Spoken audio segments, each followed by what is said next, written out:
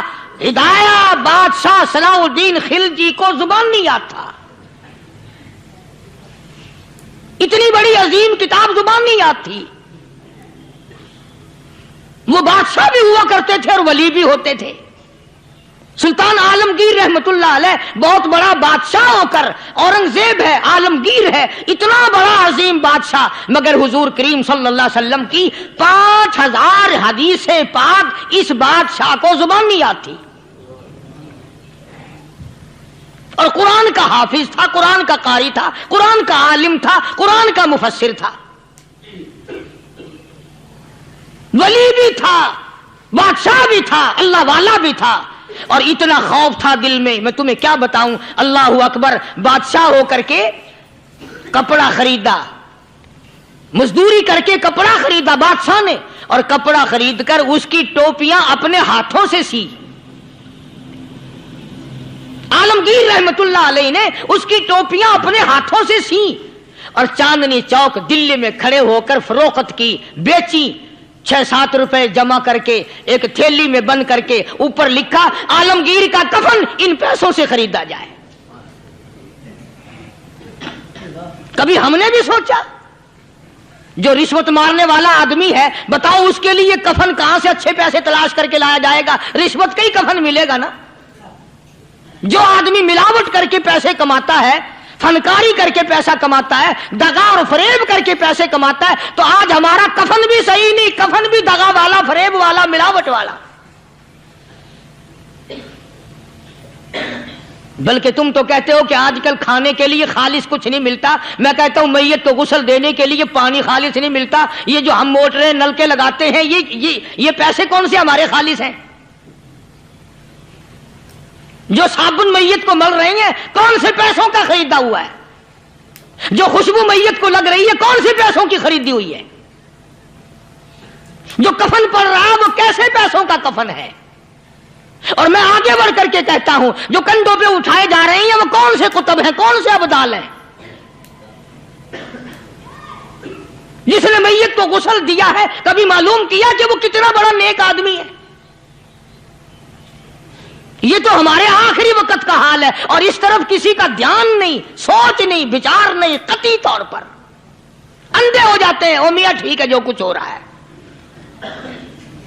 اچھا ایک بات عرض کروں، اللہ تبارک و تعالیٰ کے یہاں جب ہم جائیں گے، اگر اور سارے معاملات کو چھوڑ دو، اللہ پاک یہی پوچھ لے کہ میاں یہ کفن جو پہن کے آیا یہ کیسا ہے؟ یہ جو کفن پہن کے آیا یہ کیسا؟ ہم کیا جواب دیں گے؟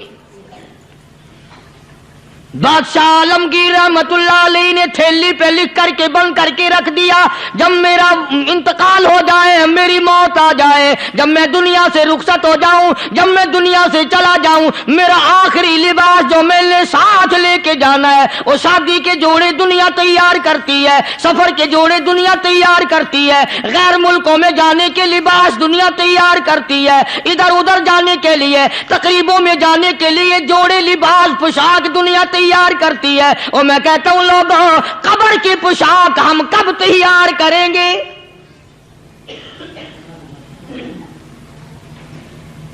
عالمگیر رحمت اللہ علیہ نے خود اپنے کفن کا انتظام کر کے رکھ دیا. ہمارے گھروں میں تو اگر کفن کا ذکر کرو تو گھر والے بھی منہ بنائیں گے، چھوڑو تم نے کفن کی باتیں بنانی شروع کر دی ابھی سے ہی. اور ایک اور عرض کروں، کفن بھی مقدر والوں کو ملتا، کئیوں کو ملتا ہی نہیں. کفن نہیں ملتا، قبر نہیں ملتی، نماز جنازہ نہیں ملتی، غسل نصیب نہیں ہوتا. مقدری سودے ہیں، نہ یہ دولت سے بات بنتی ہے، اور نہ یہ اقتدار سے بات بنتی ہے، اور نہ یہ سرمایہ سے بات بنتی ہے. یہ تو تقدیروں کے مسئلے ہیں جو مالک نے اپنے ہاتھ میں رکھا ہے. جناب رسول کریم سب کہہ دو صلی اللہ علیہ وسلم کے سگے چچا، اللہ غنی جنگ احد ہے، امام امام الانبیاء محبوب کبریا حضرت محمد مصطفیٰ صلی اللہ تعالی علیہ وسلم کو خبر دی گئی آپ کی حالت بھی زخمی ہے، آپ کا چہرہ انور زخمی ہو گیا، آپ کے چہرے میں خود جو سر پہ اوڑھ رکھا تھا اس کے حلقے کڑیاں چہرے انور کے اندر چلی گئی، نکلتی نہیں، نکالنا چاہتے ہیں، نکلتی نہیں، نکالنے کی کوشش کرتے ہیں۔ ابو عبیدہ بن جراح رضی اللہ تعالیٰ عنہ نے دانتوں میں پکڑ کر وہ حلقہ زنجیر والا کھینچ لیا۔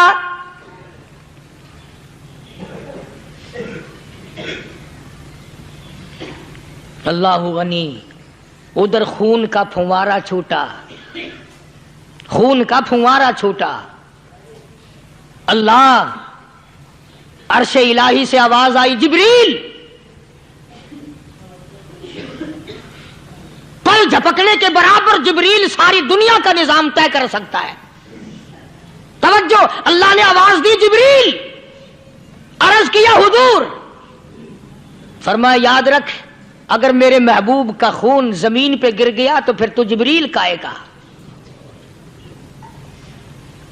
سدرۃ المنتہا سے سیکنڈ تو بڑی چیز ہوتی ہے، پل جھپکنے سے پہلے جبریل نے آ کر اس خون کو سنبھالا ہے۔ اتنی عظمت ہے سرکار مدینہ صلی اللہ علیہ وسلم کی، اللہ تبارک و تعالیٰ کے یہاں اور ہر پیغمبر کی۔ ابراہیم علیہ الصلوۃ والسلام کو وقت کے بادشاہ نے منجنیق میں بٹھا کر یوں آگ میں پھینک دیا، اس منجنیق میں سے، پنگوڑے میں سے خلیل نکل چکا۔ آواز آئی جبریل، جواب ملا حضور کہ میرا خلیل کو کیا ہوا؟ حضرت جبریل کو حکم ہوا، یاد رکھ اگر خلیل کا ایک بال بھی جل گیا تو جبریل کس کام کا؟ اللہ تبارک و تعالیٰ کے فرشتے نے پہلے پہنچ کر آگ پہ پڑ بچھا دیے۔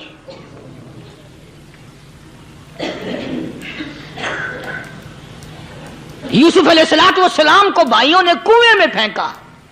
اب بتاؤ، کنواں کوئی 100-200 گز یا 100-200 میل تو لمبا نہیں ہوتا۔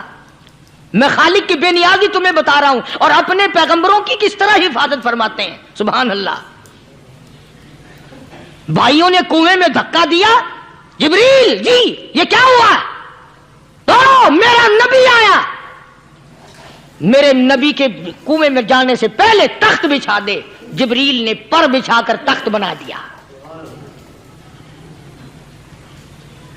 وہ تو یوں بچاتا ہے، وہ تو یوں سنبھالتا ہے۔ ابو عبیدہ بن جراح رضی اللہ تعالی عنہ نے سرکار مدینہ صلی اللہ علیہ وسلم کے چہرے انور میں سے وہ جو زنجیر کڑی کھینچی، اللہ اللہ، ابو عبیدہ کے 2 دانت نیچے کے، 2 اوپر کے، 4 دانت نکل گئے۔ آج ہمارے دانتوں کو کیڑے کھا جاتے ہیں، کھوکھریں بن جاتی ہیں، نکل جاتے ہیں۔ ابو عبیدہ تو کتنا خوش نصیب جوان ہے، تیرے 4 دانت تو نکل گئے، پر حضور صلی اللہ علیہ وسلم کی تکلیف کو تو نے دور کیا، یعنی آقا کی خدمت کرتے ہوئے ابو عبیدہ کے دانت نکل گئے۔ ادھر اپنی تکلیف ہے، ادھر پتا چلا کالی کملی والے صلی اللہ تعالی علیہ وسلم تیرے چچا کا حال ٹھیک نہیں۔ صلی اللہ علیہ وسلم بڑا صدمہ پہنچا، بڑا رنج پہنچا۔ ایک بات کرتا ہوں، توجہ کر کے لکھ کے لے جاؤ، کام آئے گی، بیٹیوں کو بتاؤ، بہنوں کو بتاؤ۔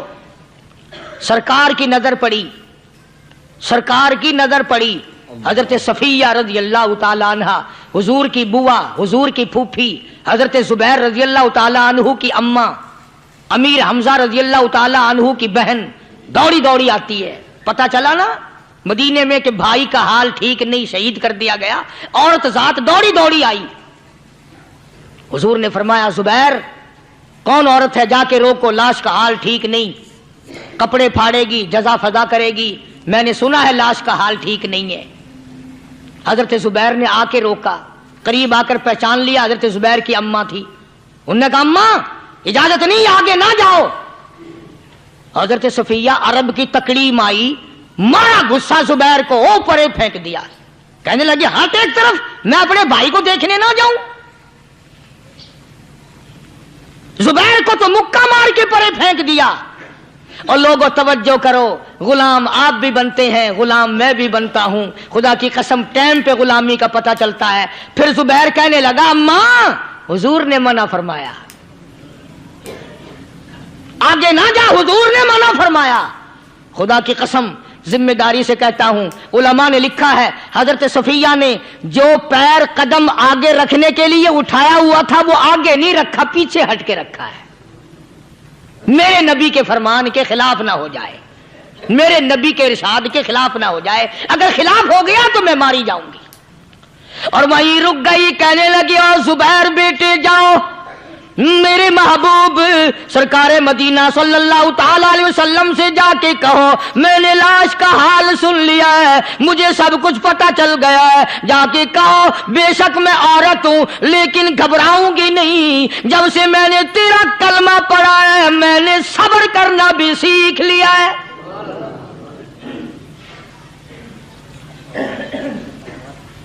میں جدا فدا نہ کروں گی، میں کپڑے نہ پھاڑوں گی، میں رونا دھونا نہیں کروں گی۔ مدنی کریم صلی اللہ علیہ وسلم کو حضرت زبیر نے جا کے بتا دیا، میری اماں یوں کہتی ہے، فرمایا پھر بے شک اجازت ہے جائے۔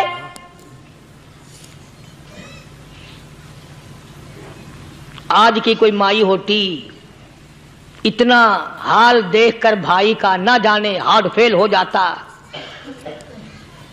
صفیہ نے آ کے دیکھا اپنے بھائی سیدنا امیر حمزہ کے دونوں کان نہیں، ناک نہیں، لب نہیں، 11 ٹکڑے ہوئے پڑے ہیں، روتی نہیں، گھبراتی نہیں، دھڑام سے گرتی نہیں، چہرہ نہیں پیٹتی، ماتم نہیں کرتی، کھڑی ہو گئی، کہنے لگی آ میرے پروردگار میرے بھائی کی قربانی قبول فرما، میرے بھائی کی قربانی کے صدقے میں میرا بھی بیڑا پہاڑ کر دے۔ اور خبر تو مل گئی تھی نا کہ کپڑے بھی اتار کر لے گئے، بغل میں سے 2 چادریں نکال لی ہیں، بغل میں سے 2 چادریں نکالی کہ میرے بھائی کو کفن دے دینا۔ یوں جو نظر پڑی ایک انصاری نوجوان رضی اللہ تعالی عنہ، وہ بھی ننگا پڑا ہے، کافر اس کو بھی شہید کر کے گر گئے۔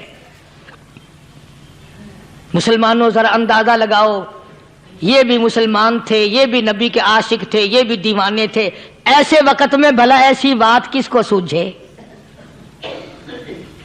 ماں جایا بھائی ہو، سگا بھائی ہو، اچھی محبت اور تعلق ہو بہن بھائی کا، اور سید الشہداء حضور نے فرمایا ہو وہ ننگا پڑا ہے، 11 ٹکڑے ہوئے پڑے ہیں، ایسے وقت میں ایسی بات کون سوچے؟ صفیہ کہنے لگی لوگوں ایک چادر اس بھائی کو دو جو میری ماں کے پیٹ سے پیدا ہوا، ایک چادر اس بھائی کو دو جو محمد کے کلمے نے میرا بھائی بنا دیا ہے، جو میرے نبی نے میرے کے کلمے نے میرا بھائی بنا دیا ہے۔ کل قیامت میں خدا یہ نہ فرما دے صفیہ کفن دینے آئی، خیرات دینے آئی تو اپنے کو دے کے چلی گئی۔ اب ان میں ایک چادر ہے چھوٹی اور ایک ہے بڑی، پھر کہنے لگی میری چادریں واپس کر دو، ایسا نہ ہو میرے بھائی کو بڑی مل جائے دوسرے بھائی کو چھوٹی مل جائے، اللہ پاک کل یہ نہ فرما دے اگر کفن دینے بھی آئی تو اپنے کو بڑی دوسرے کو چھوٹی، یہ اللہ کی رضا والا تو کام نہیں۔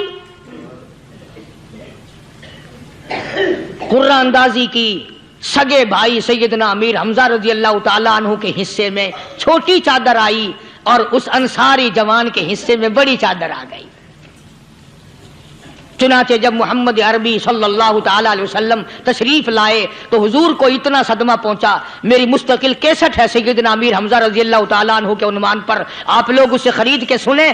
تم بھی کہتے ہو کہ ہم نے اسلام کی بڑی خدمت کی، ہم نے قرآن کی بڑی خدمت کی، ہم نے علماء اور طالب علموں کی بڑی خدمت کی، ہم نے مسجد اور مدرسوں کی بڑی خدمت کی۔ میں یہ کہتا ہوں آؤ دیکھو تو صحیح کہ ان حضرات نے کہاں تک قربانیاں دی ہیں۔ حضور نبی کریم صلی اللہ تعالی علیہ وسلم جب اپنے پیارے چچا کی لاش پہ آئے، چہرے پہ نظر پڑی دونوں لب نہیں، کالی کملی والے صلی اللہ تعالی علیہ وسلم نے منہ میں جھانک کر دیکھا تو زبان نہیں، ذرا نیچے کو نظر کی پیٹ میں جگر اور کلیجہ نہیں، دونوں ہاتھ نہیں، دونوں کان نہیں۔ یہ حال دیکھ کر حضور صلی اللہ علیہ وسلم کو چکر آ گیا، زمین پہ تشریف فرما ہو گئے، اور پھر بلکہ یہاں تک لکھا ہے کہ آپ نے یوں فرمایا، او میرے مالک، اگر صفیہ مائی میری بوا پھوپھی یہاں نہ ہوتی تو میں یہ ٹکڑے بھی نہ اٹھاتا، اگر تو یوں ہی راضی ہے تو میں بھی یوں ہی راضی ہوں۔ اور پھر جب ان ٹکڑوں کو جوڑا گیا تو صحابہ نے عرض کیا، یا رسول اللہ صلی اللہ تعالی علیہ وسلم، امیر حمزہ قداور آدمی تھا، لمبا تکڑا بہادر آدمی تھا، حالت یہ ہے چادر چھوٹی ہے بھی ایک ہی، اگر سر ڈھانپتے ہیں تو پیر کھل جاتے ہیں، پیر ڈھانپتے ہیں تو سر کھل جاتا ہے۔ حضور نے فرمایا، سر کو چھپا دو، پیروں پہ میرے چچا کے درختوں کے پتے ڈال دو۔ میں یہ عرض کر رہا تھا کہ اللہ والے ہر وقت میں آدمی کی اصلاح کی کوشش کرتے ہیں، اسے بنانے کی کوشش کرتے ہیں، اسے سمجھانے کی کوشش کرتے ہیں۔ اللہ تبارک و تعالی ہر مسلمان کو توفیق دے کہ وہ اپنی زندگی بھر اللہ والوں کی خدمت میں جانے آنے کی، قرآن کی خدمت کی ہر وقت پروگرام بنائے، نیت خیر رکھے۔ کیوں؟ اس لیے، اسی کو کہتا ہے کہ لیے پھرتی ہے بلبل چونچ میں گل، لیے پھرتی ہے بلبل چونچ میں گل، اور ڈھونڈتی ہے شہید ناز کی تربت کہاں ہے، تلاش کرتے ہیں جانور پرندے کہاں پر اللہ کی رحمت برس رہی ہے۔ تو ہمیں بھی اللہ کی رحمت کا طالب ہونا چاہیے، اللہ کی رحمت کا متلاشی ہونا چاہیے۔ اللہ پاک مجھ پہ اور آپ سب پر، ساری امت پر اپنا کرم فرمائے۔ آسمانی کتابیں نازل فرمائی، اسی کو لوگ زیادہ چمکاتے ہیں۔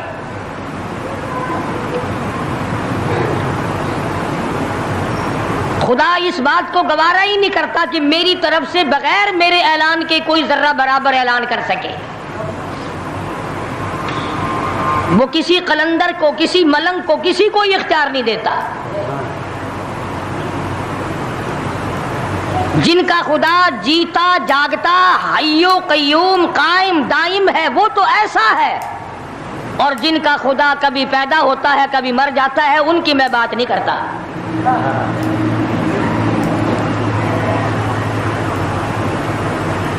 پروردگار عالم نے ایک طریقے کا سوال کر دیا، اگر تم میرے معاملات میں شریک کار بنتے ہو تو آؤ پھر ایک ناخون بنا کے دکھاؤ،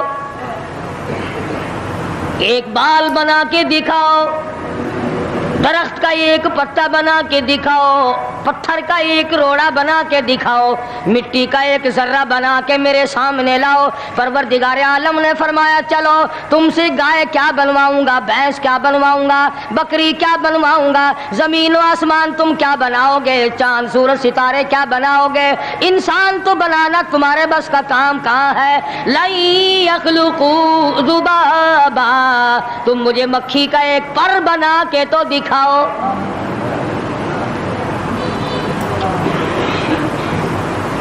فرمایا، جس کے دل میں توحید و ایمان یقین کی دولت جم جاتی ہے،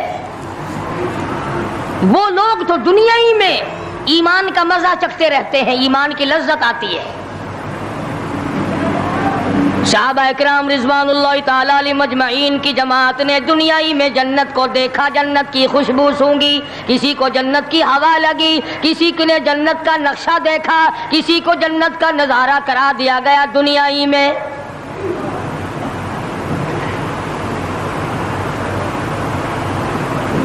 خوش نصیب تھے وہ لوگ جنہوں نے محنت سے اپنی آخرت کو بنایا، اپنی قبر کو بنایا، اپنی تمام تر زندگی میں کبھی بے فکری سے بسر نہ کی، رات کو سوچا، دن کو سوچا، صبح کو خیال کیا، شام کو خیال کیا۔ یہ ناپائیدار زندگی ہے، یہ ختم ہونے والی زندگی ہے، اس لیے مجھے دائمی زندگی کی کچھ تیاری کرنی چاہیے۔ ان لوگوں نے کمائی کی اور محمد کریم صلی اللہ تعالی علیہ وسلم کے ساتھ رہے، دنیائی میں ان کو جنت کے مزے آیا کرتے تھے۔ من عمل صالحا من ذکر او انثى وهو مؤمن فلنحيينه حياة طيبة محنت کرنی پڑتی ہے، تکلیف اٹھانی پڑتی ہے، پریشانی جھیلنی پڑتی ہے، جب جا کر کچھ کام بنتا ہے، استقامت کے ساتھ کام بنتا ہے، جہاد فی سبیل اللہ کے ساتھ کام بنتا ہے، گردنیں کٹانے سے کام بنا کرتا ہے، اپنی جانوں کا قیمہ بنوانے سے کام بنا کرتا ہے، پھونک مارنے سے نہ کبھی کام بنا اور نہ آج بن سکتا ہے۔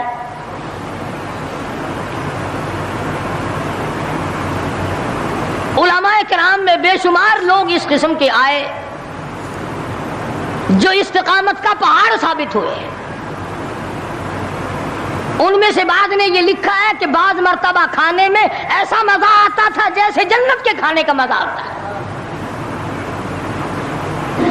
شاہ عبد الرحیم صاحب رائے پوری رحمہ اللہ،